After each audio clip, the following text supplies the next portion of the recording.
Hello, for today's video nga mga kakusina ay magluluto kami ng ginisang upo. So yung pamangkin ko nga ang magluluto dito at ako nga lang yung magbi-video sa kanya. Kung nakikita nyo ay nabalatan niya yung upo at nahiwa na ito ng maliliit. Ito nga yung ulam na simple lang pero masarap at pasok sa budget. Kaya naman kung nagtitipid ka nga pwede mo nga itong lutuin. Dahil nagtitipid nga kami kaya ito ang niluto ko, charis.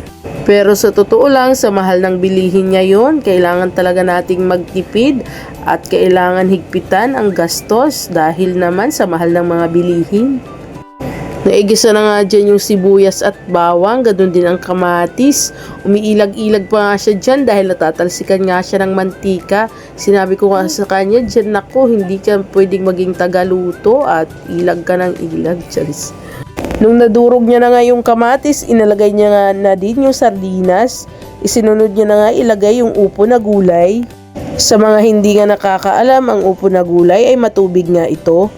Kaya naman kung ayaw mo nga ng masabaw na gulay, wag mo na nga ito dagdagan ng tubig at sarili niya nga tubig ang magluluto dito.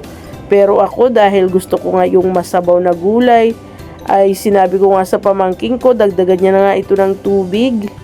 At dahil kumukulo na nga, pinatingnan ko na nga ito sa pamangking ko at siya nga yung nagluluto. So medyo lumiit na nga yung sabaw at medyo dumidikit na yung gulay sa ilalim ng kawali. At dahil luto na nga yung ating gulay, kakain na kami. Salamat sa panonood. Bye-bye!